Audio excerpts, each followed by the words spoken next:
Disclaimer: I received my copy of this game free from the publisher, and this video will contain full story spoilers for Shin Megami Tensei 5 and Vengeance.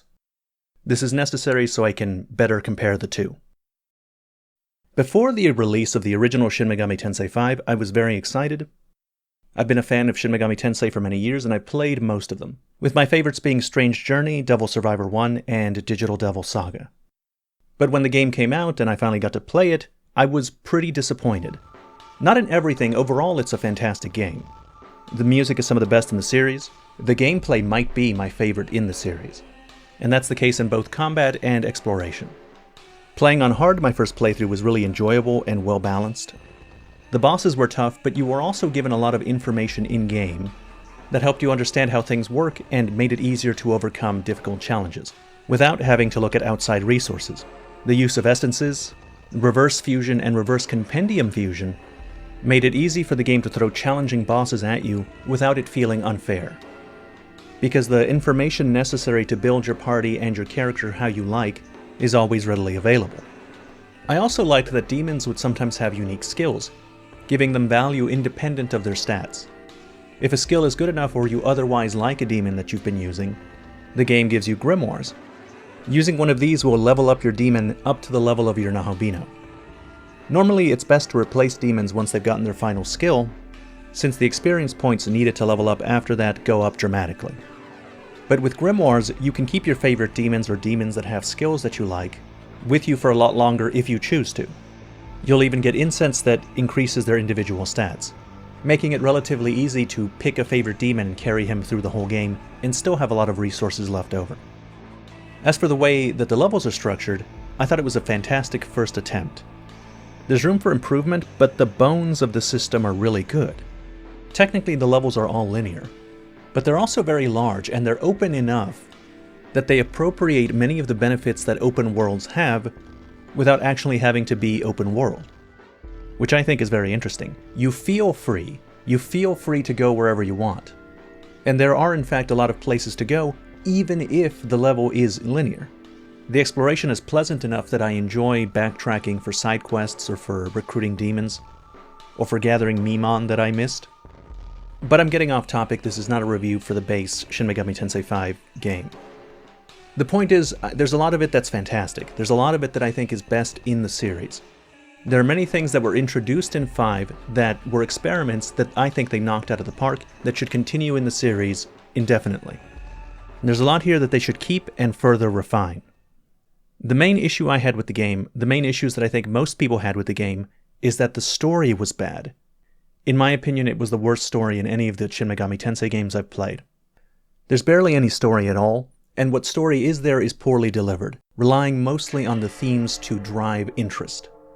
The characters are one note, and they don't receive any characterization, which makes their transition into alignment representatives very jarring, with the worst one, the most criticized one, happening immediately, at the literal drop of a hat. The characters involved with the endings did not have enough screen time, and what screen time they did have was squandered, doing very little to prepare the audience for when they finally try and achieve their ideals at the end of the game. Now, as much as I was disappointed in 5, I did make a video on it, talking about its concepts, its themes, what the different endings meant. And I did that because the premise in 5 actually was very interesting to me. And some of the ideas presented throughout the game and in the endings were very different than what normal Shin Megami Tensei was used to. The bones of a really fantastic game were there. And so my position on Shin Megami Tensei 5 was basically that it clearly had the potential to be the best in the series. It had the potential to be the game that I would recommend to anybody that was trying to get into the series. But because the story is really awful, it definitely wouldn't be the one I recommend people play first, because I don't think that people will get into the series if this is what their introduction into it is. And so when Shin Megami Tensei Vengeance was announced, I wasn't even mad that there was a re-release. Vengeance marketed itself as having big changes to the story, and among the many quality of life features and other changes that they made, they also said that they're changing the way scaling works. The other big controversial problem with Shin Megami Tensei 5 was that scaling worked weird and that it was difficult to beat a boss that was significantly higher level than you simply because it was higher level. And in Vengeance's marketing, They told us that the effect of level scaling would be greatly reduced. And for me, that sounded fantastic. The two biggest problems that the game had were being addressed and improved upon. And so finally, in this next section, we're going to talk about Vengeance and whether or not the re-release lived up to the potential that the original had. The beginning sections of Vengeance are basically identical to the original game, with the really significant changes in the story happening around the halfway point. There are some alterations and additions, but for the most part, for the first 2 levels, the game takes a similar trajectory with the same kinds of things happening, even if they're happening for different reasons. The first level that you're in especially really is the same as what it was in the base game. You are drawn into the Netherworld in the same way, you fight the Hydra in the same way, you're heading towards Bethel. If you played the original game and you're mostly interested in the new stuff, it's going to be a bit of a slog before you get to anything really interesting. I would say that the significant changes begin towards the end of Shinagawa, which is a really long time. I would say that on average maybe that's like 13 hours, and if you're being thorough and doing side quests and doing most of the stuff in the first area and the second, it could take even longer. There are a lot of minor story changes sprinkled in around the beginning areas to try and keep your interest. For example, the first time you meet Yoko, you get into a new boss battle, and for the duration of that battle you're able to use both Atsuda and Yoko. This is actually a fantastic fight and a great introduction to new content. Got absolutely hyped up when I saw this. First of all, for such a minor and relatively unimportant boss, his theme song is incredible. And the battle introduces that you can now have human companions to go alongside with you. Yoko can just use magic because she has powers, but Atsuda has to use his demon summoning app to summon demons, and the demons do the attacks. So every skill that he uses has a demon coming out and doing the attack for him. It is super cool. I don't get tired of looking at it. It's unfortunate that after this battle, Yuzuru goes away. I really wish they didn't do that, because I really like Atsuda's ability to summon demons to do attacks for him. You can't just show me that and then take him away for the rest of the level. It's not even for the rest of the level. There are only specific sections where you get to use Yuzuru again. Dazai does the same thing because he also has the demon summoning program, and he also has really limited areas where he's available. For the most part, the people that you're going to have on your team that are humans are Yoko and Tao. And I hate those two because they just use magic. They don't have demons. Atsuda and Dazai use demons that correspond to the types of attacks that they have. And Dazai naturally has a lot of angels. Even better, during Dazai's idle animation, he'll take a moment to take a selfie. I really wish they were in the party more often. We should probably touch on the new features that they introduced in Vengeance and how they hold up to the base game. Let's start with the Mahatsuhi rails. These are a really great addition. They serve as checkpoints or as ways to get into new areas. The maps are large and there are sometimes vertical areas that are hard to get into. And these Mahatsuhi rails will often make it a lot easier to get back to a leyline fount, and then continue along the way that you were going. They're also useful for any backtracking purposes you might have. And sometimes they're useful just because the size of the map is large enough that you can unlock the checkpoint, head in a direction until you're satisfied or have hit the end of that direction, then teleport to the leyline fount, use the Mahatsuhi rail to go back to where you were, and head in a different direction and explore that area to your satisfaction. It's just an overall good thing. The kind of thing that you're surprised that the base game didn't have in the first place. And that's also the case with the save points. Now you can save anywhere at any time. Which is something I really appreciated in hard mode. Since the bosses can be pretty tough, they might kill you and then you'd have to go back to the ley line and make your way towards the boss again. If it's a side quest boss, they tend to be out of the way and are often very distant from the nearest ley line fount. And since the base game didn't have Magatsuhi rails or the save point, that would mean a lengthy run back to those bosses. Finally, what I like the most about the new additions are the innate skills given to demons. Now each demon has innate skills that for most of them act like passive effects, and like their unique skills give demons value outside of just their base stats, encouraging you to maybe keep them longer. One thing I like about the innate skills is that there's a lot of them that affect ailments, which makes it easier and more interesting to have an ailment-focused party. Making use of ailments is my preferred way of playing.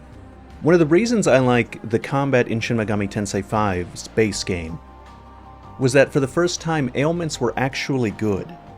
They're usually not worthwhile in most Shin Megami Tensei games, but in 5, if you build around them, then they have a very high chance of afflicting your enemy. Most bosses will be resistant to landing ailments, but as long as they're not immune, a demon or a Nahobino with a high luck is going to land that ailment. And you can cycle between them, meaning you can probably keep an enemy boss afflicted with different ailments throughout the entire fight. I attribute the effectiveness and fun of using ailments to its director. Shigeo Komori directed both Vengeance and Base 5, and he's also the director for the Etrian Odyssey series, which in my opinion has the best ailment system of any game ever.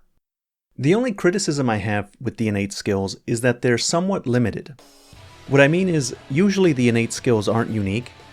A bunch of different demons at different level ranges can have the same skill, which is useful for trading up your current demon to a new demon that's at a higher level and has the same skill. But you can't really do that very much because sometimes all the demons that have that same skill will be in the lower levels. For example, a skill I like is Deathly Affliction, which increases your party's accuracy and critical hit rate against enemies that have ailments. There are 4 demons in the game that have this skill, and out of those 4, the one with the highest level is Basilisk, and his base level is 31. And sometimes useful skills only come attached to one demon. For example, I'm pretty sure Loa is the only demon which has the Taboo skill, and that's a really good skill for an ailment-inflicting party like mine, because it increases the chances an ailment will hit. Loa is sadly also at level 30, and this means that keeping up a party with the skills that I like throughout the entire game is probably not feasible. It might be possible you do after all get a lot of grimoires throughout the game, but I think it would have just been better to add more demons that have these same effects at a variety of different level ranges so that you can switch from one to the other at least until late in the game. Finally, Vengeance added a bunch of new Magatsuhi skills for you to use. But they suffer from the same problem as all of the Mahatsuhi skills that aren't Omagatoki critical. Omagatoki critical is just too good, it's too universally applicable, and it was so strong that I didn't feel incentivized to even experiment with the other ones. And that was true until I got Omnipotent Succession later in the game, at which point I just used that. It's quite possible that some combination of the other Mahatsuhi skills with some builds would be stronger, but I never felt the need to experiment with it, because what I was doing was working just fine. Critical and Succession are just really, really good in all situations, to the point that I think the game would have been better had they not existed. If Critical had not been around in the early game and I had to choose from whatever Mahatsuhi skills I had gained through side quests or whatever, then those skills would have gotten a lot more use, and getting new skills would have felt more like a reward. Should they choose to keep the Mahatsuhi skill system for future Shin Megami Tensei games, I hope they don't start you off with such a strong skill as Critical. People will take the path of least resistance, and they will not experiment with your systems if what they're doing is working really well. In Shin Megami Tensei games, they don't have good and bad endings. What they'll have is law and chaos endings. Law means tradition, authority, the established way, but it also manifests in extreme ways. For example, tyranny, oppression of the individual, and making sacrifices and tolerating injustice for the sake of stability and peace. Chaos, on the other hand, represents freedom and potential, the ability to succeed or fail on your own merits. Its focus is often on the individual. It represents opportunity.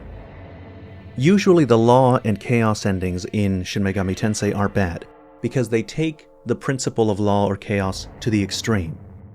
Too much law will have the world that you build be tyrannical and stifling, and too much chaos will have your society be too chaotic to build anything. The problem with Shin Megami Tensei 5 is that the characters in that game are only representations of their themes, and there's no pretense or real story outside of that. It makes it too clear what the games are about. In all the other Shin Megami Tensei games, it wasn't just about taking the throne and defining the future. There was also a real story. A story that actually happens and matters, and that story is simply alluding to the themes that Shin Megami Tensei plays with. So in Devil Survivor 1, there's a disaster that's happened that's leveled the city, and you spend a lot of time figuring out what happened and why. There's a great deal of focus on elaborating the situation, and the game slowly reveals the extent of the damage and the implications of the situation that you're in. My point is that in the other Shin Megami Tensei games, in addition to the general themes of law, chaos, and choosing how the future will be shaped, it also has a real story. Walter and Jonathan from 4 did not start off as simply avatars for their respective alignments. They had interests and personalities. The story spent a lot of time refining and clarifying their perspective, so it wasn't so jarring when they finally made their choice. Shin Megami Tensei is at its best when the writing makes the characters a good representation for their alignment. Shin Megami Tensei 5, on the other hand, has no real story and no real characters outside of the theme that it's trying to convey, and the speed at which those characters become simple strawmen for their alignment is shocking. That was the problem I had with Base 5. I think a lot of people had that same issue. So that raises the question, did Vengeance fix that? Is the story good now? Well, no, but it is improved. The character that got the most attention in Vengeance is Yuzuru. We get to see more of him and his personality. He gets to have an extreme emotional reaction when his sister goes missing, and blames Dazai for it, which in turn helps us understand Dazai's frustration at his own weakness, and is really just a fantastic moment that helps us better understand Yuzuru. However, the story of Vengeance isn't really about Yuzuru and Dazai. The representatives this time are Yoko and Tao, and so this much-needed screen time that Atsura got came at Ichiro's expense. In Vengeance, you don't participate in the war against the forces of chaos. Instead, you head to Shinjuku, which is great. I think Shinjuku is the best area in the game, and most of the interesting things that happen in Vengeance take place there. But in the base game, all of Dazai's characterization happened in Chiyoda, during Bethel's assault of the Demon King's castle. And in Vengeance, we don't really get a replacement for that characterization. It's just gone. One of the biggest complaints people had about 5's story was how quickly Dazai turns evil. A complete change to his personality with very little prompting. And in Vengeance, it's actually worse. Because what few experiences, dialogue, and screen time he had to explain his transformation are now gone, replaced with Mastema just giving him power and brainwashing him. That's worse. That's so much worse. The very first time you see him in this state, he kills Yuzuru, and his justification is, "It just came to me. I have to use my power for justice. I have to use it for order." Are you joking? This is dialogue even more embarrassing than what we had before. And he still does the stupid hat drop again.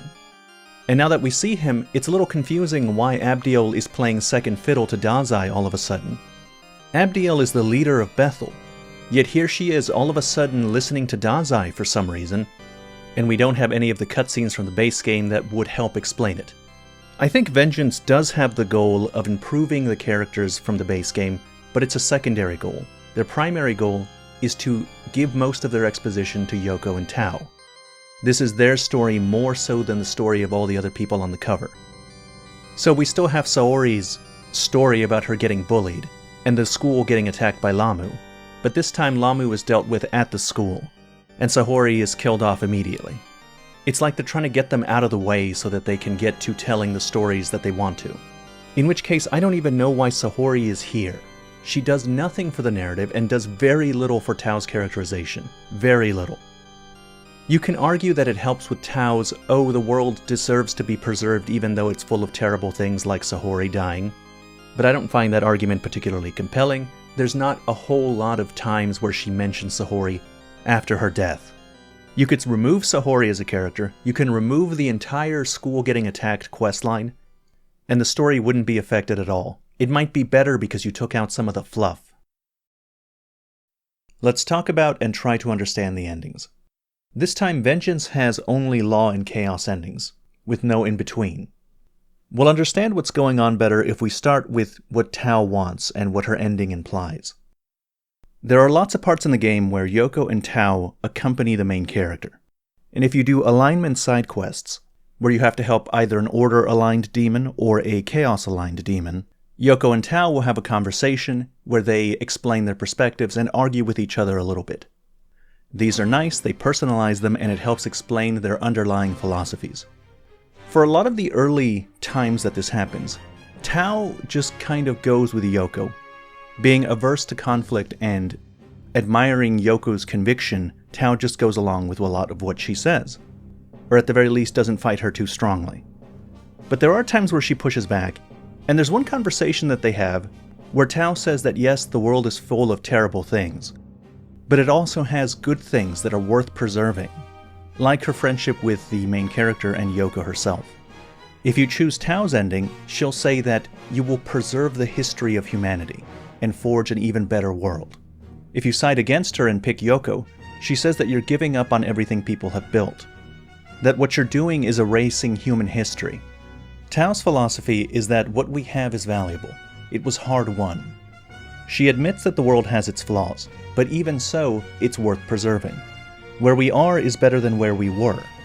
And through the cycle of creation, one day a paradise will be born, where all wishes are fulfilled and none denied. Tao believes in progress. She believes in the history of humanity, that it's leading somewhere good, and that one day we'll get to a near-perfect future. A future so good that it will justify what it took to get there. Yoko does not. Yoko believes that the world and its systems are fundamentally broken. The reason that humans and demons are so terrible is because the system made them that way. It is unfair by its nature, and nothing can be done to fix it.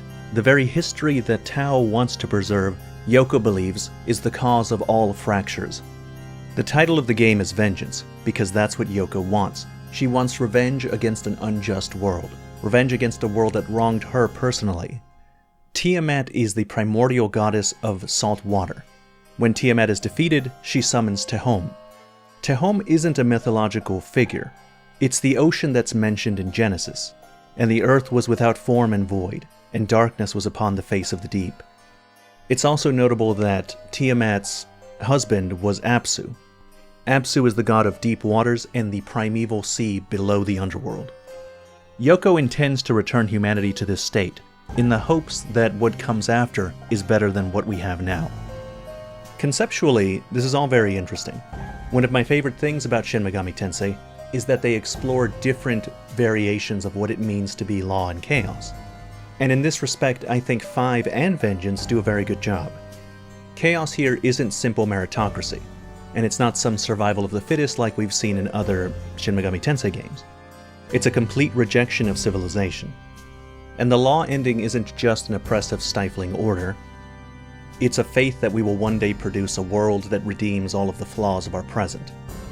This is really good stuff. But the problem was never the concepts. Even base Shin Megami Tensei 5 had really great interpretations of what constitutes law and chaos. Base 5 had the least tyrannical version of order, and an admission by all involved that the order of the creator was in fact responsible for the prosperity that people enjoy today. The issue isn't the concepts. It's that the story you're telling to transmit these very interesting concepts sucks. In Vengeance, after Shinjuku, after Yoko's revealed treachery and the unleashing of Tiamat, the story is over. There's nothing interesting that happens from that point until the end of the game. In fact, just the opposite. You go to Shakan right after. Shakan is a new dungeon. It replaces what would have been the Demon King's castle in Base 5. And initially I was very excited about that because it gave them another opportunity to make a good dungeon. I found the Demon King's castle disappointing, and that's a perspective I've heard a lot. But Shakan is not much better. It is perhaps less annoying since it doesn't require proper timing, but it's certainly not good.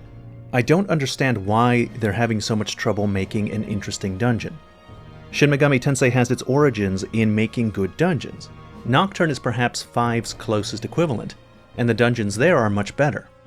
I get that the focus of this game is the exploration of the big map areas, but that doesn't mean that the dungeons that you do have to be so deeply unappealing.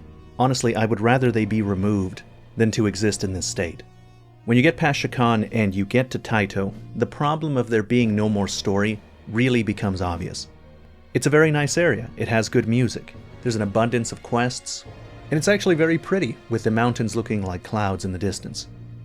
but narratively the only things you do here is get the keys and head to the Throne of Eternity. In my opinion, these levels are best when they're semi-linear, and you're moving from one area to another with story-based objectives pushing you forward. That's how all the other levels are, and the reason that Taito doesn't have that is because there's no more story to go around, which is a good indicator that it's longer than it needs to be. I think it would have been way better if we got rid of the Temple of Eternity, we got rid of Shakan, and had the events that happened in those areas happen in Taito. We could have had Yoko unsealing herself from an area in Taito, and that still would have worked narratively since Taito is an important Bethel-controlled area. We could have had the confrontation with Abdiel there, then we could have had the gathering of the keys, and finally at the end of the level, Dazai and Abdiel try and take them from you. This would have helped fill Taito with story-relevant information, and made the game after Shinjuku less of a narrative wasteland. Once you get through that slog and get back to the main story, there's a lot there that's unsatisfying. For example, a great deal of importance is given to Tiamat. The entirety of the game is about the Kadishtu trying to summon Tiamat because she's a primordial goddess. This is the trump card. But then when you beat her, Yoko doesn't give a shit. She just summons Tahom right after. There's no explanation, there's no justification for why she's able to do this. All she says is even if you defeat Tiamat, it's not over. On the other hand, if you choose the Chaos ending and side with Yoko, then Mastema takes control of Tiamat. And his justification for being able to do that is that he's a higher being than Yoko, and Yoko being a traitor to the system would somehow let him control Tiamat. I think that's silly. I don't believe it's the real reason why the story is set up this way. I think the real reason he can control Tiamat is so that they can reuse Tiamat in both routes as a boss fight. The story requires you to wound Tiamat so that Algami can come back out. And so, Mastema can now control Tiamat because it's narratively expedient. I also find it unfortunate that in either route, Yoko and Tao don't really talk to each other after the battle. Most of the game focuses on their dynamic and their growth together, and I think it's a little awkward for them not to have one final conversation after everything's been decided. In Tao's ending, Yoko's just gone, and Tao doesn't mention her anymore. The story shepherds you to the final boss, which in both routes is Lucifer. And in this, I think the story really made a mistake. Because Lucifer really doesn't have anything to do with what's going on in Vengeance's story. He's not an important part of the themes that we're exploring, and serves only to distract us from those themes, which right now should be the main and only focus. He's also just not a good boss fight to have here. He's much easier than the bosses that you fought to get here, and he lessens the impact of everything else that's going on in the story.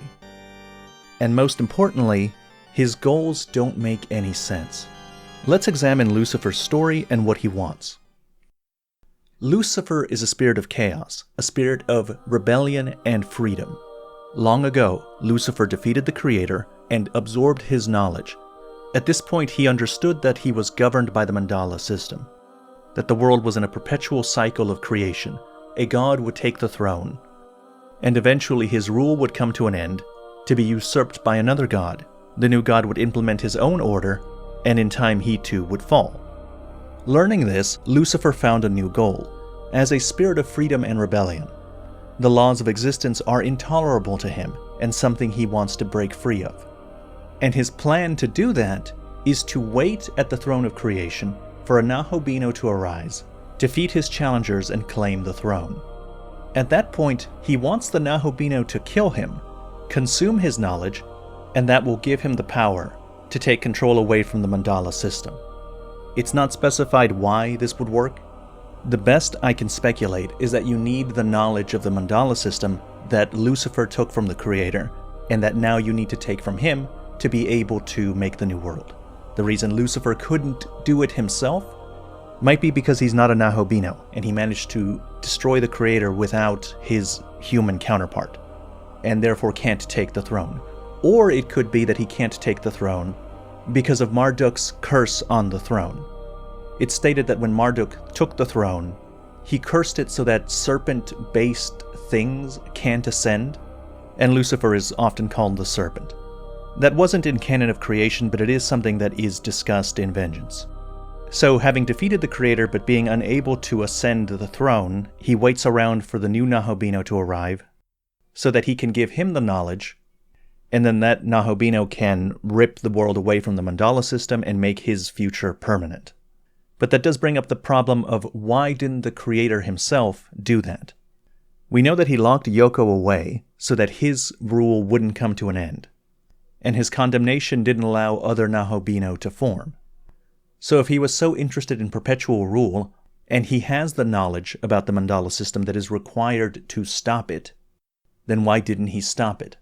Finally, it could be that the knowledge that you consume from Lucifer works as a simple power boost, and this power boost is enough to let you stop the mandala system. The problem with all of this is that it's speculation with very little basis, and it feels like I'm just making fanfiction to justify a simple plot hole. But whatever the reason, let's just assume that this works, and we can stop the mandala system. But what does that mean exactly? Once Lucifer is defeated and his knowledge consumed, we see the Nahobino creating a new world. If we are free from the cycle, does that not mean that no new Nahobino would arise to take the world from us? Does that mean that the world that we make is permanent? In the law ending, you see that you do in fact use the throne of creation. The narrator confirms it. So if the facts are that we use the throne and that we're free from the mandala system, then we have just created an order that can't be challenged. A permanent order with no possibility of relief. Is that really something that Lucifer, spirit of chaos, freedom, and rebellion, would want? It's stupid and it doesn't need to be here because that's not what this story is about. Lucifer's presence complicates the matters and muddies the theme. The story is about the law and chaos presented through Yoko and Tao. Preserve what we have in the hopes of a brighter future, or destroy it in the hopes that we build something better. Those are interesting concepts, and they're getting overshadowed by something nonsensical and less interesting. My opinion of the story in Vengeance is that it's better. But it's not so much better that it's fixed now. If your primary problem with Shin Megami Tensei 5 was its story, then the story of Vengeance is not going to be the thing that changes your mind. I would say that the quality of the story went from insufferable to just sufferable, but still ranks closer to the bottom of Shin Megami Tensei stories. However, I would say that I commend the effort made by Atlus, and I prefer this method of re-release if they continue doing it going forward, adding in a significant number of changes to the story, and also including the base story in addition to that, giving you the option to play one or the other. I still don't like the re-releases that they do, but if they continue doing them, something like this is what I would prefer, rather than something like Persona 5 Royal where they tack in the new story at the end. And that's the end of this video. As always, thank you very much for watching.